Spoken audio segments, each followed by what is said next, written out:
안녕하세요, 문광입니다. 선문염송 요칙. 오늘은 선문염송을 우리가 전체 다 볼 수 없기 때문에 이 가운데 핵심이 되는 주요한 공안들을 제가 편집을 해서 우리가 공부를 하고자 했거든요. 그러면 어떤 공안들을 뽑아서 요칙이다. 이게 제1칙, 2칙 하기 때문에 우리 그 공안에서는 칙이라는 단어를 쓰죠. 그래서 아주 중요한 핵심이 되는 그런 공안들을 우리가 한번 같이 공부하겠다는 뜻이기 때문에 요칙이라는 그 책 제목을 쓰게 되었습니다. 그래서 선문염송 가운데 어떤 공안들을 뽑아서 보게 되었는지 그런 부분들을 좀 설명을 드리고자 합니다. 근데 지난번에 우리가 그 방하착이라고 하는 조주 스님의 방하착이라고 하는 공안을 얘기로 한번 해드린 적이 있지 않습니까? 그러니까 지금 우리가 이 선문염송이라는 것을 책을 통해서 한문으로 되어 있는 문장을 보고 정확하게 다시 이 공안이 어떤 스님들과 이 법거량을 통해서 어떻게 문헌화되어 있는가라고 하는 것을 한자를 통해 가지고 한문 문헌을 보는 것으로부터 꼼꼼하게 다시 한번 보자는 의미를 가지기 때문에 지난번에 방하착을 얘기할 때 제가 그랬잖아요. 아무것도 들고 있지 않은데 가져오지 않았는데 뭘 방하착하라고 하시는 겁니까? 그랬더니 조주 스님이 말씀하시기를 제가 이렇게 얘기했죠. 그러면 무겁게 들고 있거라. 아마 이렇게 표현했단 말이죠. 그래서 사람들이 웃었단 말이에요. 근데 이거는 이제 스토리텔링이에요. 그래서 이런 식을 가지고 이제 화두를 주고 그 참고를 하고 하는데 그것이 실제로 선문염송에는 문헌으로 어떻게 되어 있는가 한번 보시자는 겁니다. 예를 들어서 지금 보는 겁니다. 435번이라고 되어 있는데 이게 이제 선문염송 전체의 공안 가운데 그 순서입니다. 435번째 공안이다 이 뜻이고 선문염송에는 두 글자씩 그냥 제목이 하나씩 붙어 있죠. 그래서 여기는 방하착 화두로 알려져 있는 걸 여기는 이제 일물이라고 이렇게 되어 있습니다. 그럼 여기 보시면 말이죠. 조주가 인 엄양존자문하되 일물 부장내시 여한있고 한데 사운하되 방하착하라 하다 어미운하되 일물 부장내연이 방하게 신마오 한데 사운하되 이마즉 담치거하라 하니 존자가 대오하다 이렇게 돼 있어요. 그러니까 이 우리가 말로서 이렇게 화두를 주고받고 얘기하고 했던 내용들이 이제 공안으로 정립되어서 문장으로는 이렇게 돼 있는 겁니다. 그러면 여기에서 이제 화두를 공부하기 전에 일단 문헌부터 볼 수 있어야 된다 그랬잖아요. 이걸 어떻게 해석하고 어떻게 읽느냐라고 하는 방법론을 첫 번째 그냥 한번 제시를 해드려 보는 거지요. 조주가 그랬습니다. 그 다음에 인할인자 인 엄양존자 문하되 이렇게 돼 있는데 여기 그 인자를 해석을 잘 해야 됩니다. 여기에 큰 뜻이 있어요. 어록을 보실 때 항상 어딜 보더라도 이제 인이라고 하는 그 글자가 앞에 나오게 됩니다. 한 물건도 부장내시 가져오지 않았을 때는 어떠합니까? 라고 엄양존자가 물은 겁니다. 그러니까 멀리서 한 스님이 오셔가지고 질문을 던졌는데 보통 같으면 이렇게 하겠죠. 그냥 엄양존자 문하되 일물 부장내시 여한있고 이렇게 하면 되는 것을 조주가 인 엄양존자 문하되 이렇게 해놨단 말이죠. 그러니까 이제 모든 공안들이 나타나는 이 선문염송 같은 거 다른 어록에도 보면 이런 스타일로 문장이 구성되어 있다는 겁니다. 그럼 이건 어떤 뜻이냐?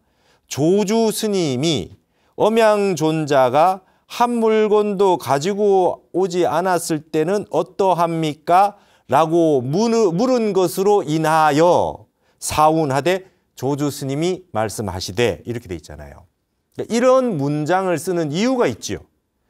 예, 여러분 아시다시피 무문자설이라 그럽니다. 부처님은 묻지 않은 것에 대해서 대답하시지 않았다. 질문을 할 때 대답을 하신 거죠. 모든 팔만대장경이 질문을 했을 때 대답을 하시는 걸로 나와 있어요. 묻지 않을 때는 대답을 잘 하지 않으셨다. 그러면 화엄경은 어떻습니까? 화엄경은 묻지 않았는데 그냥 선정에 들어서 광명설법 하신 거다. 그럼 묻지 않았는데 광명으로 설법하셨나? 그거 아닙니다. 화엄경에 보면 분명히 말이죠. 부처님이 세주묘원폼에 깨달음을 이루셔가지고 정각을 이루신 뒤에 이제 모든 세주, 세상의 모든 말이죠. 천신들과 하늘에 있는 모든 왕들이 이 그 장엄하러 오지 않았습니까? 모든 대중들이 다 모였을 때 마음속으로 질문을 하죠. 모든 대중들이 마음속으로 질문을 합니다. 마음속으로 질문한 것을 부처님께서 아시고 거기에 대한 답변을 광명으로 설법하시는 내용이 화엄입니다. 그러니까 굉장히 화엄 자체가 선적이죠. 마음으로 묻고 빛으로 대답한 내용이 화엄경이죠. 그러면 이건 역시 무문자설은 아닌 겁니다. 화엄경도. 그렇듯이 여기에서도 어떤 한 스님이 와서 질문을 했다 하는데 그 앞에 한 스님이라고 하는 게 주인공이 되지 않고 반드시 달마대사 이래로 몇 대 손이 되는 어떤 스님들을 주인공으로 앞에 내세웁니다. 그래서 반드시 조주 스님이 앞에 오는 거죠. 임재선사 관련된 내용은 임재가 이렇게 시작을 해요. 임재가 인 누구누구가 물은 것으로 인하여 임재가 앞에 해놓고 다시 뒤에 사운하되 이런 식으로 나옵니다. 여기에서 사는 선사는 앞에 있는 주인공이 되는 설법을 하는 가장 중요한 큰 스님, 조사 스님이 되는 거죠. 그래서 여기에 이 그 어떤 물음으로 인해서 말씀하셨는데 물은 분이 맨 앞에 나오지 않고 항상 설법을 하시는 큰 스님이 조사 스님이 앞에 나오게 된다는 이 말입니다. 자, 그러면 우리 그 팔만대장경은 어떻게 되어 있습니까? 경전이 시작할 때 여시아문 이렇게 돼 있잖아요. 여시아문. 여시아문이 왜 아문여시 하지 않고 왜 여시아문 했겠느냐 이게. 아문여시 할 때 그 나자라고 하는 건 결국은 안한존자가 되잖아요. 안한존자가 되잖아요. 나는 들었다 이와 같이. 그리고 쭉 설법을 하면 어떻게 잘못 보면 말이죠. 안한존자가 주인공처럼 보이잖아요. 그러니까 질문을 받고 답변을 하시는 부처님이 계시지만 질문을 하신 분이 먼저 등장하지 않는 겁니다. 그러니까 여시 했을 때 이와 같이라는 말에 이 여자가 굉장히 다양하게 해석이 되지 않습니까? 진여의 세계라고 할 수도 있고 이와 같이 할 여여의 세계도 할 수도 있고 이게 이제 열애라고 생각할 수도 있고 뭔가 부처님을 상징하는 부분이 여시 그리고 부처님의 설법 내용이 여시니까 십여시라고 해서 다 등장을 하게 되기 때문에 여시라고 하는 것 속에 부처님이라는 뉘앙스를 주고 그 다음에 아문이라고 하는 여기에 아문은 물론 모든 이 세상의 모든 부처님의 제자가 되는 우리 모두가 아에 해당할 수 있겠죠. 안한 존재이긴 하지만 그런 설법 방식이나 다름이 없다고 보실 수도 있겠습니다. 그래서 여기에는 부처님과 안한존자처럼 조주선사와 엄양존자가 등장하는데 엄양존자가 맨 앞에 등장하지 않는다. 이제 서문염성에 있는 모든 문헌은 이런 식으로 시작을 하게 되어 있습니다. 거의 다가. 그래서 조주 스님이 어떤 스님에게 질문을 받은 것으로 인해서 다시 조주 스님이 말씀하셨다라는 구절을 이와 같이 해놓는 겁니다. 말하자면 조주가 인하는 걸 앞에 생략해버려도 아무 문장이 문제가 없잖아요. 엄양존자가 문하되 일물이 부장내시 여한 있고 한데 사운하되 조주선사가 말씀하시되 이래도 되잖아요. 근데 이렇게 법문을 구성했다라고 하는 그 의미를 잘 아시면 좋겠습니다. 자, 우리가 이제 방아착이라고 하는 공안이 이런 스토리텔링을 할 때 조주 스님한테 어떤 스님이 와서 물었다 이렇게 얘기하지 엄양존자를 몰랐잖아요. 이런 식으로 문헌을 보면 정확하게 이렇게 나와 있다. 방아착하라, 내려놓아라, 놓아버려라 해도 좋죠. 내려놓아라.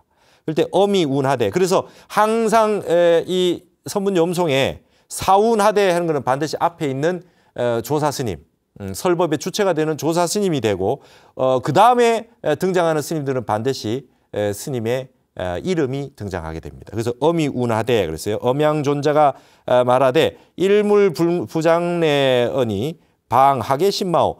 한 물건도 가지고 오지 않았는데 어떤 것을 무엇을 내려놓으란 말입니까? 한 물건도 가지고 오지 않았을 때는 어떠합니까? 어떠합니까? 하니까 한 물건도 가지고 오지 않았다고 했는데도 불구하고 방아착하라 그랬어요. 한 물건도 안 가져왔는데 뭐를 방아착합니까? 이렇게 했어요. 그랬더니 다시 사원하되 조주스님 말씀하시기를 이마즉 담취거 하라. 그러한즉 이게 여기 이제 이마즉 이런 말이 이제 백화투입니다. 백화. 이마즉 그러한즉 담취거 하라. 가지고 여기는 담이라고 하는 거는 우리가 하담열애 할 때도 나오죠. 짊어지고 가거라. 짊어지고 가거라. 그러니까 뭔가 내려놨다고 하는데도 불구하고 너는 아직까지 내려놓지 않았다. 무엇을? 물건이 아니라 마음이라든지 그 어떠한 생각이라든지 이런 것들이 다 포함되겠죠. 그거를 짊어지고 가거라라고 이렇게 표현했다는 거예요.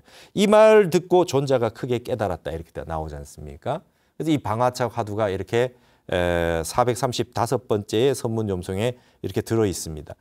이런 식으로 우리가 한문 문헌을 이렇게 꼼꼼하게 본다는 겁니다. 지금 이번에 선문염송 요칙 시간에 이렇게 본다는 거죠. 그런 내용들을 이렇게 문헌으로 일단 한문 문헌으로 볼 수 있어야 됩니다.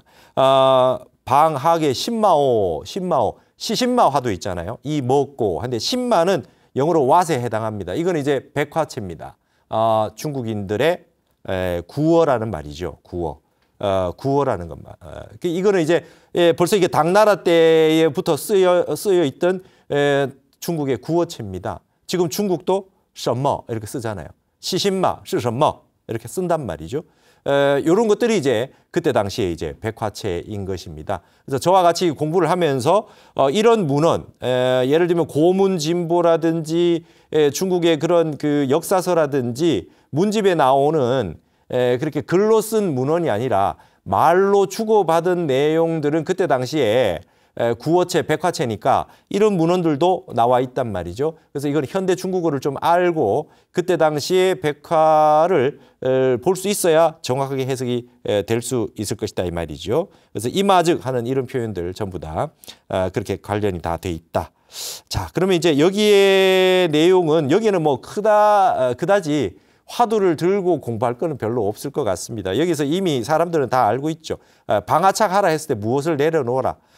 그 스님이 와서 이 방아착하라는 말을 뜻을 처음에 못 알아듣고 난 다음에 담취거 하라. 그 짊어지고 가거라. 라고 하는 말씀을 통해 가지고 음양존자가 깨달음을 얻었다. 은하대오했다. 말 끝에 깨쳤다. 이렇게 된 거죠. 이런 식으로 이제 문헌을 우리가 보아 나가도록 하는 겁니다. 근데 지금 저와 같이 보고 있는 이 선문염송의 요칙, 아주 그 핵심이 되는 공안에는 이런 공안들은 빼고 가장 어려운 공안들, 향상구라고 하는, 향상일로라 그러잖아요. 가장 어려운 공안들을 우리가 한번 보자는 것입니다. 자, 요렇게 그 말들이 쭉 이어져서 서로 주고받고 한 내용들에 대해 가지고 또 법상위의 한 스님이 올라가셔가지고 옛날에 조주 스님이 음양존자가 이렇게 물었는데 방아착하라고 했다고 한다. 그래서 여기에 대해서 여러분은 어떻게 하겠는가? 나는 이렇게 한마디 하겠다라고 해서 쭉 말로 다시 해서 이런 식으로 문어체로 되어 있으면 그게 선문염송의 염이 됩니다. 염이 되고요. 여기에 대해서 만약에 시를 지었다. 그러면 송이 되는 거죠. 그래서 염송입니다. 그래서 이런 공안이 하나가 나오는 이게 이제 본칙이라 그래요. 본칙. 큰 스님, 조사 스님과 그때 질문하는 분과의 서로 주고받았던 내용들, 거량한 내용들이 먼저 등장하게 되고 그리고 난 다음에 거기에 대해서 후대에 많은 분들이 스님과 거사님과 공부되신 분들이 한마디씩 말을 하는데 거기에 대해서 주고받은 말로서 구어체로 등장하면 염이 되고 거기에 대해서 내가 한마디 하겠다. 근데 시로 지어서 한마디 하겠다. 그러면 이제 송이 되는 것입니다. 그래서 먼저 이제 시에 대해 가지고도 시를 보는 방법이 있고 뭐 이해해야 되는 그런 그 내용이 있으니까 한시의 세계가 더 깊어지면 이제 선시가 되고 그다음 이걸 이제 그 선문 염송에 있는 화두에 대한 그 개송이 되고 송이 되잖아요. 그래서 이번에는 시를 한 편, 당나라 시를 한 편 보도록 할까 해봅니다. 이 시는 말이죠. 등관장루라고 하는 시예요. 당나라 때 시인인데요. 왕지환이라고 하는 분이 지은 시인데 당시 300수. 여러분 그 중국에는요. 당나라 때 시필성당이라는 말이 있어요. 시는 반드시 당나라 때 시를 배워야 된다라고 하는 그 말이 있어요. 그래서 당나라 때 여러분 다 아시다시피 이백두보 뭐 이런 그 불교에는 왕류 이런 분들의 시들이 아주 어마어마한 시인들이 다 폭발적으로 등장했던 시기가 당나라인데요. 이 당나라가 시의 그 최고의 경지를 보였던 시대일 뿐만 아니라 선에서 황금 시대죠. 그래서 여기에 당나라가 되면 유교 그다음에 도교가 불교와 더불어서 이제 꽃을 피우면서 이게 다시 선으로 만개를 했습니다. 그리고 이것이 다시 시로 꽃피웠죠. 그리고 이걸 이제 시선일여라 그럽니다. 시와 선이 결국 하나와 같다. 시와 선이 결국 같다. 이런 표현들을 쓰게 되는 겁니다. 그래서 선의 그 종지를 드러내기 위해 가지고 이때 발전했던 당나라 시의 형태로 많이 얘기를 하게 되죠. 그래서 당나라에 들어오면 시의 양상이 가장 꽃을 피웁니다. 율시라고 하는 거, 8구절 된 율시라고 하는 건 율격이 가장 완성된 건 두보에 의해서 완성이 됐고요. 그다음에 사상적인 측면, 가장 노장적으로 해탈한 형태로 보여주는 분이 이태백이 되겠죠. 이백. 그래서 이러한 분들이 나오면서 시가 이제 완성되어가는 그런 모습을 보여준 게 당나라예요. 그래서 이 당나라 시를 전체를 다 담고 있는 것을 전당시라 그럽니다. 예. 이 당나라 시가 엄청 많아요. 엄청 많은데 정말 많은 시들을 담고 있어서 이 전당시라 그래서 아주 책이 엄청나게 많습니다. 어마어마한 시인들이 등장을 하죠. 그중에 제일 좋은 시만 딱 골라놓은 게 이제 당시 300수라는 게 있어요. 300수 시만 딱 골라놨습니다. 적어도 한시를 지으려면 당시 300수를 외워야 된다라고 할 정도로 이제 이 시들을 보게 되는데 당시 300수의 내 이름이 올라만 있어도 어마어마한 시인입니다. 어마어마한 시인이에요. 이 왕지환이라는 분은 막 귀향을 다니고 뭐 이렇게 그 지역 멀리 떨어진 데 이렇게 변방을 돌고 이렇게 지냈어요. 근데 시를 보면 굉장히 잘 쓰셨는데 몇 수가 남아 있지 않아요. 근데 당시 300수에 이 시 딱 한 수 올라가 있어요. 이 시 딱 한 수 올라와 있는데 이 시가 말이죠. 중국에 이게 어려운 글자가 하나도 없습니다. 그래서 이 시가 중국의 중학생들이 가장 좋아하는 시. 맞아요. 전 국민이 가장 좋아하는 시인데 이 시가 이제 물론 당시 300수에도 들어있지만 이 시가 중국 시도 이렇게 전공을 해보면 시를 분류해가지고 이렇게 시 보는 책들을 나눠놨을 거 아닙니까?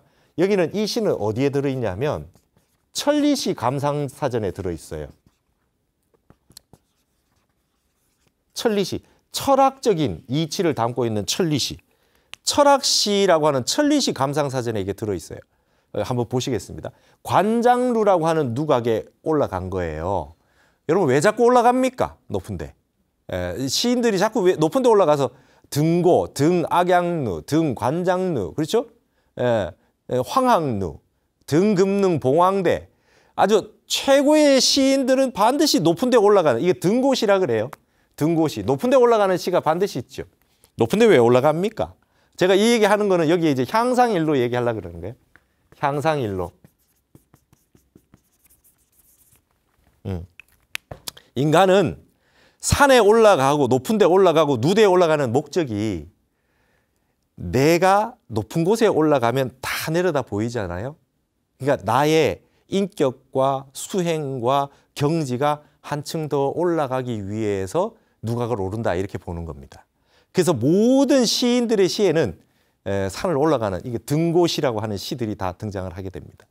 여기에는 관장루라고 하는 산서성에 있는 그 변방에 있는 그 누각에 올라가고 이 3층으로 된 누대예요.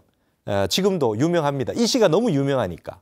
그래서 왕지환의 등관장루입니다. 여기 이렇게 이제 네 구절로만 돼 있는 걸 이렇게 절구라 그래요. 원래는 말이죠. 8구가 되어야 됩니다. 8구라야 정확하게 율시, 율격을 정확하게 갖추고 있는 거죠. 그러니까 이제 4개씩 2개가 되어 있어야 되죠. 여러분 노래를 모든 노래 보면 보통 1절 나오고 간주 있고 2절 있고 이렇잖아요. 그러니까 그렇게 되는데 이거는 이제 1절만 있는 거예요. 그래서 이걸 절구라고 하는 건 끊었다는 거예요. 끊었다는 거. 반을 끊었다는 거예요. 그래서 4구절만 딱 있으면 절구예요. 그게 가장 심플한 형태의 시가 이제 절구가 되겠죠. 이게 5글자로 되어 있으면 5원 절구가 되고 7글자로 되어 있으면 7원 절구가 되고요. 이게 이런 게 하나 더 2절까지 있으면 5원 율시, 7원 율시가 되겠죠. 이런 율격이 완성된 시제가 이제 당나라예요.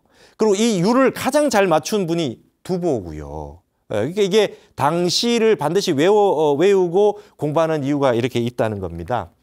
이거 뭐 중국시니까 중국어로 한번 읽어볼까요? 百日依山尽 黄河入海流 欲穷千里目 更上一层楼 백일 의산진하고 황하 이패루로다. 욕궁 천리목하야 갱상 일층루로다. 여러분 이 시가 중국의 중학생들이 가장 좋아하는 시래요. 그런데 이 시를 2013년인가요? 우리나라 박근혜 대통령이 중국 갔더니 시진핑 주석이 이 시를 선물했어요. 마지막 두 구절 있는 요구를 딱 써서 선물을 딱 했다. 그럼 이게 뭔가 엄청난 시인 것 같아요. 당시 300수에 단 한 수밖에 들어있지 않은 왕지환의 시지만 이 시를 중국 사람들이 가장 애호하고 좋아한다.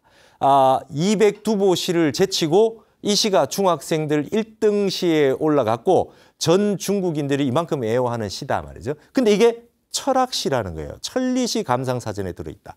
무슨 뜻인지 한번 봅시다. 이게 막 이 한시에서는 말이죠. 바깥에 있는 경관, 경치 얘기를 해도 경치 얘기를 하는 게 아닙니다. 말이 말이죠. 이 말을 던지는 목적이 딴 데 있어요. 그래서 이게 선이라고 하는 게 이 말을 했지만 A라는 말을 했지만 하고 싶은 말은 C나 D에 있잖아요. 이게 시선이 이려하다라고 하는 게 이런 형태입니다. 그러니까 어떤 그 화두공안에 대해서 내가 답을 하겠다고 했을 때 논리적인 언어로 설명문, 논설문으로 잘 안 되니까 시를 지어서 설명을 하는 그게 이제 선문염송의 송이 되는 겁니다. 한번 봅시다. 백일 의산지 이게 다할진자입니다. 하얀 해가 산을 의지해서 다해가고 이게 하얀 해가 뭐겠어요? 대낮에 햇빛이 환할 때는 너무 눈이 부셔가지고 붉은 해라는 표현도 쓸 수 없어요. 그죠? 해가 떠오를 때는 누렇기도 하고 빨갛기도 하고 이렇지만 정말 그냥 정오가 돼서 그냥 아주 높이 딱 제일 가까이에 떠올라 있을 때는 눈부셔서 눈이 해를 잘 보지 못하지 않습니까? 그때의 그 찬란한 환한 해를 백일이라 그랬어요. 백일. 근데 일부러 이게 황암으로 할 때 황자하고 대비를 시켜가지고 이렇게 색깔 대비를 시켜놓은 거죠. 아주 환한 해가 산을 의지해서 다해 가는데 이 산을 이제 넘어가서 산이 져가는 걸 이렇게 의산진이라 그랬어요. 재밌지 않아요? 해가 산에 이렇게 기대 가지고 자기 이제 오늘 모습 보여줄 걸 다해가고 있단 말이에요. 이제 노을 지는 석양에 노을 지는 그 시기가 이렇게 쭉 이렇게 상상을 해보십시오. 지금 관장루라고 하는 누대에 올라왔어요. 근데 멀리서 그 백일이 말이죠. 이제 산을 의지해서 쭉 넘어가고 있습니다. 쭉 넘어가고 있으니까 이제 산이 보이면서 누각에서 보니까 산 너머로 해가 넘어가고 있는 데가 보이니까 이제 물이 보이겠죠. 황하 이페루로다. 이게 여기는 이제 황하. 중국은 모든 물이 말이죠. 동쪽으로 흐르죠. 바다로 가려면 동쪽으로 흘러요. 그래서 물이 동쪽으로 흐른다 그러면 진리 자체를 설명할 때 물이 동쪽으로 흐른다고 표현을 해요. 물이 동쪽으로 흘러요. 결국 바다로 가죠. 그래서 이 황하가 바다로 향해서 들어간다는 표현을 썼어요. 바다로 향해 들어가는데 이페류라 그랬어요. 여기에 이 뜻도 그냥 보통 뜻이 아닙니다. 들어간다라고 하는 게 뭡니까? 뭔가 황하강 물이 끝까지 자기 목적지를 향해서 끝까지 가잖아요. 우리가 입산수도한다, 입정했다, 선정에 들었다. 이게 입이라는 글자를 쓰잖아요. 그냥 흘러 들어갔다가 아니라 흘러서 들어가는 거예요. 근데 여기 산서성이에요. 바다가 안 보여요. 중국에서 바다 볼 수 있는 곳이 몇 군데 없어요. 한국은 조금만 가도 바다를 다 볼 수 있지만 중국인에게 바다는 말이죠. 뭔가 저 너머에 있는 궁극적인 자리. 결국 마지막으로 도달하는 최고의 경지에 도달하는 자리라고 하는 상징을 가지고 있어요. 뭔가 이제 그리로 흘러 들어가죠. 해도 다 해가고 물도 황하물도 바다를 향해서 들어가요. 근데 황하 이페류 바다로 들어가는 건 보이지 않습니다. 이 관장로에 가면 산서성에서 보일 리가 없죠. 근데 이렇게 표현을 하고 있는 겁니다. 뭔가 궁극의 자리로 가고 있다.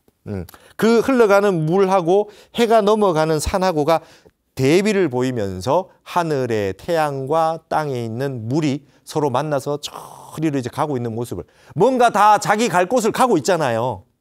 해도 자기 넘어갈 장소를 가고 있고 물도 바닷물을 향해서 가고 있어요. 이 자연에서 이걸 보면서 이 두 구절에 뭡니까? 뭔가 인간이 원력을 세워서 목적을 세워서 목적지를 향해서 그냥 쭉 가고 있는 뭔가 그 과정이 이제 느껴지는 거잖아요. 이 두 구절에서 이걸 나타냈어요. 근데 이게 이제 이 보고 있는 이 왕지환이라고 하는 시인이 그 다음 여기서 본인이 뭘 하느냐? 욕궁 천리모가야 갱상일청로로다. 이분이 이 천리를 욕궁, 궁이라고 하는 것은 궁극적인 자리 할 때 궁자입니다. 천리를 다 보고자 하고자 할 욕자. 근데 여기서 말이죠. 볼관자를 쓰지 않고 눈목자를 썼어요. 여기에 이 글자가 굉장히 특이한 글자입니다. 욕궁 천리 목하야. 천리를 본다는 걸 그냥 눈목자 명사로다 그냥 뜩 집어넣었잖아요. 볼시자도 있고 볼관자도 있고 그렇죠? 본다는 뜻이 얼마나 많아요. 견자도 있고 다 있을 텐데 이렇게 목을 썼어요. 목을 썼어요. 천리를 다 보고 싶어서. 자, 지금 이분이 지금 어느 위치에 있을까요? 이게 어느 위치에 등관장루가 삼층누각인데 천리를 다 보고자 하야 갱상일충누로다. 이게 뭐 고칠경자 다시 갱이잖아요. 이게는 다시 갱입니다. 다시 한 층의 누대를 더 오른다. 그래서 여기의 핵심은 욕궁갱상입니다. 그렇죠? 욕궁갱상. 끝까지 다 하고자 하야 다시 하나 더 오래. 갱상입니다. 갱상. 이게 향상일로예요. 향상일로고 모든 산에 오르고 누대에 오르는 목적, 등고의 목적은 욕궁갱상이에요. 한층 누대를 더 오릅니다. 자, 2층에서 보이는 경치와 경관과 한층 누대를 더 올라서 3층에 올라가서 보면 더 많은 천리가 다 보이겠죠. 이런 겁니다. 어떤 세계를 해가 넘어가고 있는 모습, 물이 황하로 들어가고 있는 모습, 이런 모습을 다 보기 위해서 그게 쫓아가서 보는 것이 아니라 내가 서 있는 위치가 한층 더 올라가 버리면 더 세상이 보이는 겁니다. 바깥을 쫓아다녀가지고 더 보는 게 아니고 내가 지금 있는 위치에서 한층 누대를 더 올랐을 때 세상이 더 많이 보인다. 산 중턱에서 보는 거와 산 정상에서 보이는 게 다르지 않습니까? 그러면 뭔가 바깥에 있는 세계에 목적을 두는 것이 아니라 나의 향상, 나의 성숙, 이 뭔가 내 마음 속에 일어나는 변화를 상징하는 거. 여기 지금 전부 경치 보는 얘기인데 이게 천리시예요. 천리시라고요. 근데 중국의 중학생들이 이 시를 제일 좋아한대요. 그러니까 이게 지난번에도 말씀드렸지만 불학시면 무의연이에요. 시를 모르면 같이 얘기를 하지 말라는 거예요. 그러니까 이런 시를 보면서 그래 나도 뭔가 앞으로 목적을 세워서 갈 때 그 저녁 해지는 노을을 보기 위해서 물이 흘러서 가는 걸 더 보기 위해서 그걸 쫓아다니는 게 아니라 내가 더 성숙한 세계로 가야 되겠다라고 하는 그러한 형태가 되는 거죠. 그래서 여기에 이런 게 이제 요런 게 이제 류, 그렇죠? 누강, 루 이런 것들을 이제 운자라 그러는 겁니다. 운자를 맞추는 거죠. 운자를 맞추는 거죠. 이게 라임이라는 거예요. 그러니까 두 번째, 네 번째 구절에 항상 운자를 쓰죠. 이게 운자예요. 류자하고 루자가 운자가 맞지 않습니까? 예를 들면 류 이런 식으로 해서 이 첫 번째 자음 빼고 난 다음에 있는 이 두 가지. 예를 들면 성, 그다음에 형 뭐 이런 식으로 있으면 앞에 거 자음 빼고 난 엉이라고 하는 어와 엉이라고 하는 이 부분이 운자가 되는 겁니다. 그래서 이렇게 운자를 맞췄고 이걸 이게 대비를 시켰어요. 그죠? 이제 흰색과 노란색, 해와 그죠? 물 그렇죠? 얘는 의지했는데 얘는 들어가고 있어요. 그죠? 대조죠. 한해는 산에 의지해서 가는데 얘는 그냥 쑥 들어가고 있죠. 그렇죠? 그러니까 이런 부분 이게 산이고 이건 바다잖아요. 이런 식으로 대꾸를 잘 맞췄어요. 그다음에 이게 천리할 때 천자인데 요거는 한일자밖에 안 되잖아요. 천리를 다 보기 위해서 천층을 오는 게 아니라 한 층을 오는 거예요. 이게 대조 아닙니까? 대조. 그렇죠? 그다음에 모든 걸 다 하기 위해 가지고는 다른 게 필요 없어요. 내가 그냥 한 층만 더 올라요. 이런 식으로 완벽한 대꾸를 만들어서 시가 아주 절묘하게 됐다. 근데 제가 생각했을 때는 이 목자의 포인트를 줘야 된다는 거예요. 이게 눈목자를 써가지고 이게 왜 했냐? 한번 보세요. 백일의산진하고 황하이패르로다 욕궁천리 목하여. 이게 발음이 중요한 겁니다. 발음이. 이게 입성입니다. 입성. 입성이라고 하는 거는 목 했을 때 이 기억으로 끝나는 소리. 욕궁천리 목 이렇게 됐잖아요. 지금 중국에는 입성이 없어졌어요. 그래서 발음은 사성이에요. 치엔리 무 이렇게 됐어요. 이게 강조하고 발음으로 강조하는 겁니다. 그래서 갱상일충루로다. 우리식으로 좀 표현을 좀 해보자면 이게 보다라고 하는 거에 뉘앙스를 강조를 한번 빡 하고 싶었던 거죠. 위치용 치엔리무 욕궁 천리 목 천리를 다 보려고 이런 뉘앙스가 있는 거예요. 여기에 이 발음으로 이 강세를 줘서 뉘앙스를 주기 위한 어떤 그런 형태가 있어요. 그러니까 같은 글자라도 어떤 글자를 써서 어떤 뉘앙스를 줄 거냐가 굉장히 중요한 겁니다. 이 시라는 게 여기에 다 보려고 하는 거에 얼마나 어떤 그 강세를 주고 싶었느냐 입성을 쓰고 이렇게 했다는 거죠. 그래서 다시 한층 무대를 더 오른다. 그래서 여러분 저 갱상일충루 이거를 시진핑이 박근혜 대통령한테 줬다는 거예요. 이거 뭡니까? 어떤 뜻이에요? 우리가 서로 조금 더 잘 지내보자. 그렇죠? 더 잘 지내보자. 근데 여기에 보셨듯이 중국에 있는 모든 물은 동해 바다로 흘러서 한국 쪽으로 가고 있어요. 이 뜻 뉘앙스가 있어요. 그래서 우리 한번 잘 지내봅시다. 이런 뜻이고 중국 사람들은 말이죠. 이거 건배할 때 이 말 많이 써요. 껑상 이청로 깜빼 건배 이거 할 때 있어요. 우리 한충두각을 더 오르자. 우리 앞으로 화이팅 할 때의 이 건배사로도 이거 많이 쓴다 이거죠. 근데 이런 것들이 이제 여기에 어마어마하게 많은 염송의 시들이 등장을 하고 있어요. 근데 이 얘기를 왜 하려고 그러냐면 욕궁갱상의 향상일로입니다. 향상일로예요. 제가 지금 여기에서 선문염송 요칙에서 고른 화두가 여러분 화두가 전등록에 1700여 개의 화두가 있고 여기 우리 선문염송에 1400여 개의 화두가 있는데 다 똑같은 화두가 아닙니다. 다 똑같은 화두가 아니에요. 그래서 지금 여기 선문염송에서 고른 이 요칙의 화두는 말이죠. 전부 향상구입니다. 향상구. 향상구입니다. 가장 향상일로 할 때 갱상일충루로 가는 최고의 경지로 들어가는 공안들만 모아놨다 이 말입니다. 그래서 제가 그 얘기를 해드리려고 이 얘기를 했습니다. 그러면 공안을 이 선문염송이나 전등록이나 이런 많은 화두 공안들이 있는데 그것들에 대해서 이제 수없이 많은 이 시간이 흘러오는 동안 그것을 분석하고 얘기해 놓은 것들이 있겠죠. 근데 우리 지금 현재 대한불교 조계종의 종종이신 진재큰 스님은 이렇게 설명하고 계십니다. 화두 공안에는 세 가지 종류가 있다.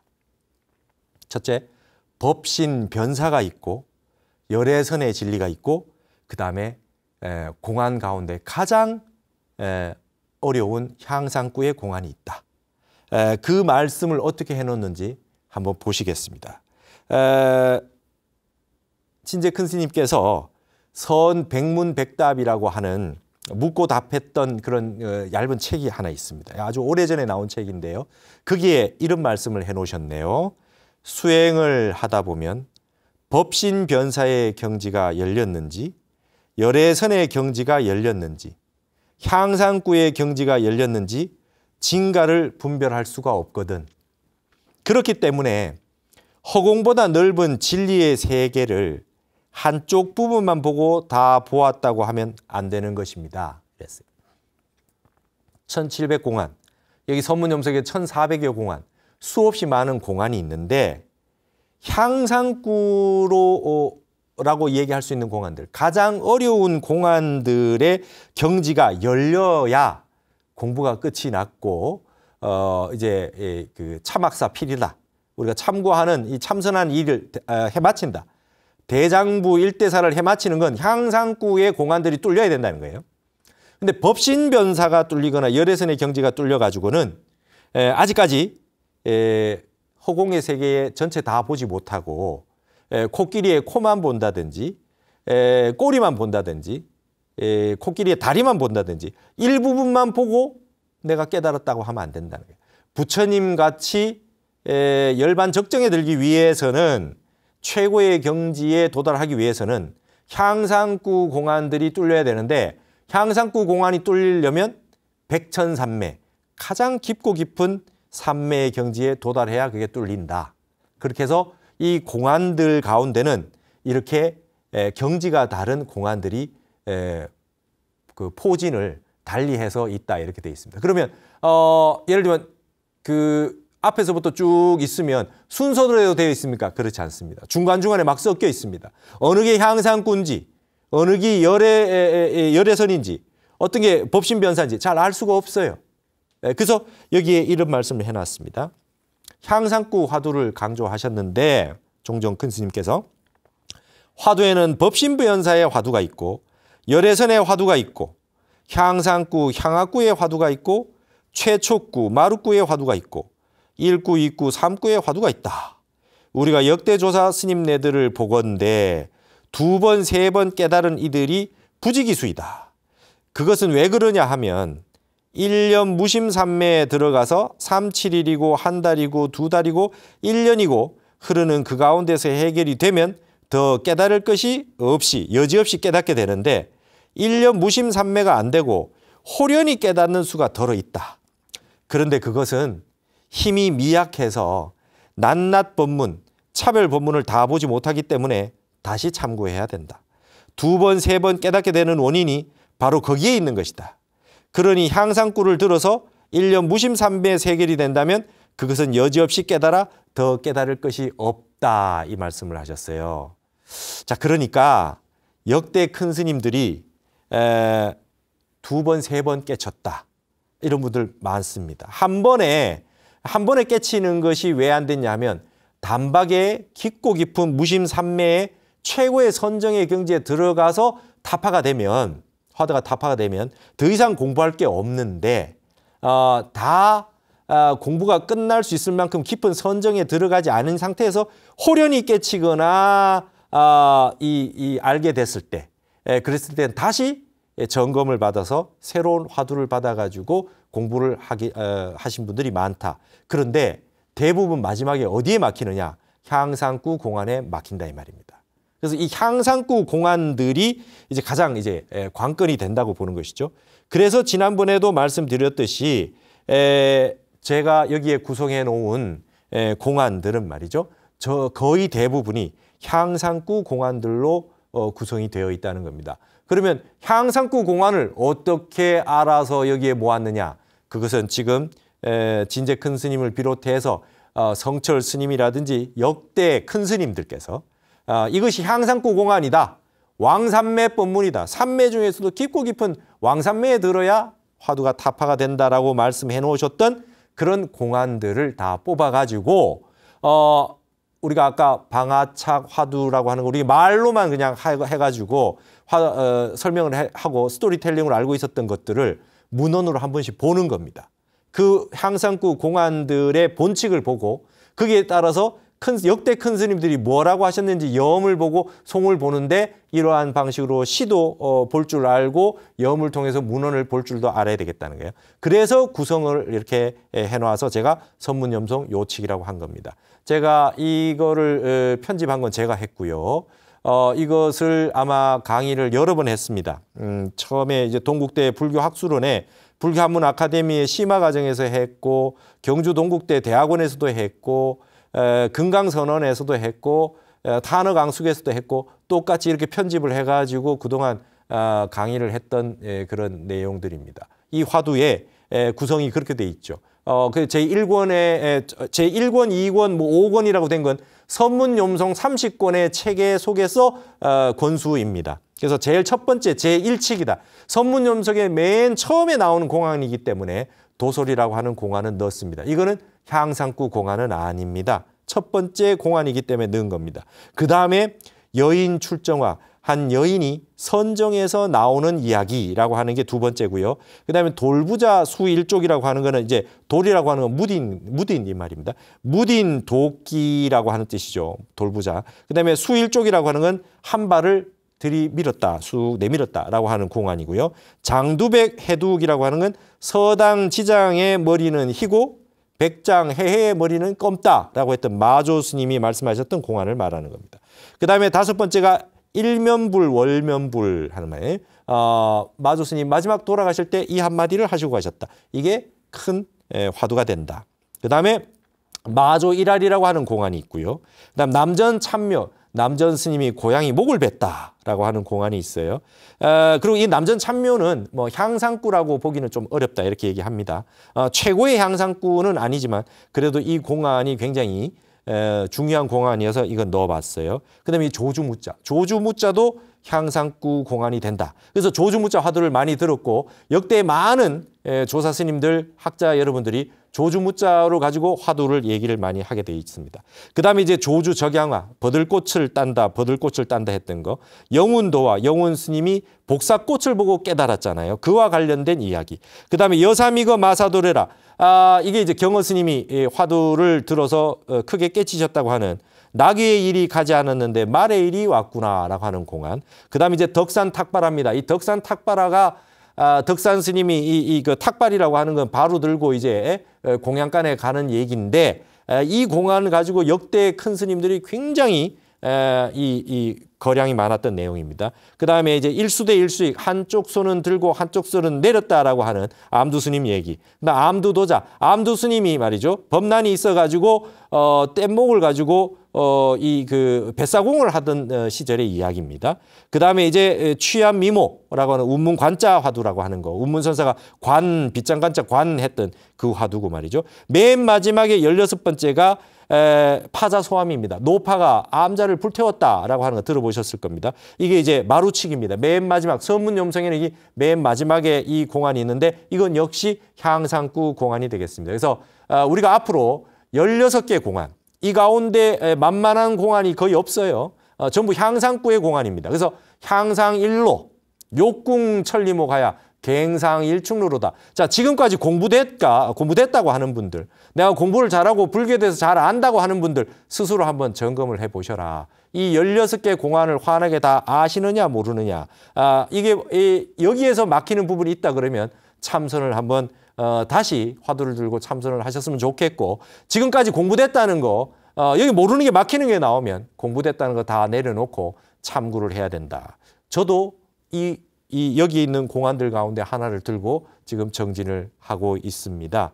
그래서 다음 시간에는 마지막으로 이 법신 변사라고 하는 것이 무엇인지, 그다음에 향상구라고 하는 것이 무엇인지라고 하는 그런 부분을 중심으로 해서 공부를 좀 더 하기로 하고요.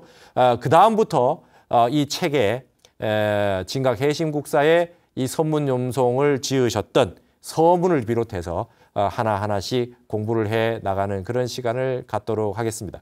여러분, 이게 내용은 가장 어려운 내용들입니다. 하지만 우리가 도대체 우리가 어디까지 이 물이 바다까지 가야 되는데 그 바다는 어떤 거냐? 한번 우리가 내비게이션으로 한번 점검을 하는 차원으로 알고나 살자 이런 뜻으로 우리가 한번 공부를 해보는 것입니다.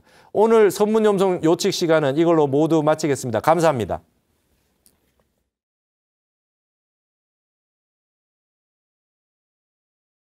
그러면 지금 왜 꼭 이걸 해야 되느냐?